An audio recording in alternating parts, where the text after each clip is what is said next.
Hi friends, எல்லாத்துக்கும் வணக்கம். எல்லோரும் எப்படி இருக்கீங்க? புது ஷெட்டுக்குள்ளார தான் நான் காட்டிகிட்ருக்கேன். இப்போ பார்த்திங்கன்னா ஷெட்டு வந்து இந்த சைடு தான் மாடெல்லாம் கட்டுற மாதிரி பாருங்கள். நிற்கிறாங்கல்ல, இந்த சைடு தான் ஃபுல்லாக மாடு கட்டுற மாதிரி, இந்த சைடு வந்து ஸ்பேஸ் விடுற மாதிரி மாடு வெளியே இது பண்ணுறதுக்கு. அந்த தடுப்புக்கு அந்தல வந்து குப்பை, அதுதான் மெயின் கேட்டு. இன்னும் எதுவுமே வேலை நடந்துகிட்ருக்குங்க. இது வந்து இந்த மாட்டு தீவனமெல்லாம் வச்சுக்கிறதுக்கு கொஞ்சம் சேஃபாக இருக்குன்னு சொல்லிட்டு வச்சாச்சு.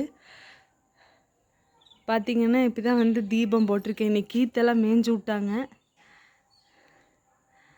நீங்கள் எல்லாருமே எங்களுக்காக ப்ரே பண்ணிக்கணும். நல்லபடியாக மாடெல்லாம் இங்கே கொண்டு வந்ததுக்கப்புறம் எந்த ஒரு குறையும் இல்லாமல் மாடெல்லாம் நல்லா இருக்கணும், ஷெட்டும் நல்லா இருக்கணும், மென்மேலே மாடுகளை வச்சு நம்ம வளரணும்னு சொல்லி நிறையா யூஸ்ஃபுல்லான இன்ஃபர்மேஷன் இனிமேல் புது ஷெட்டுக்கு வந்ததுக்கப்புறம் அப்டேஷன் நிறையா இருக்கும். தேங்க்யூ.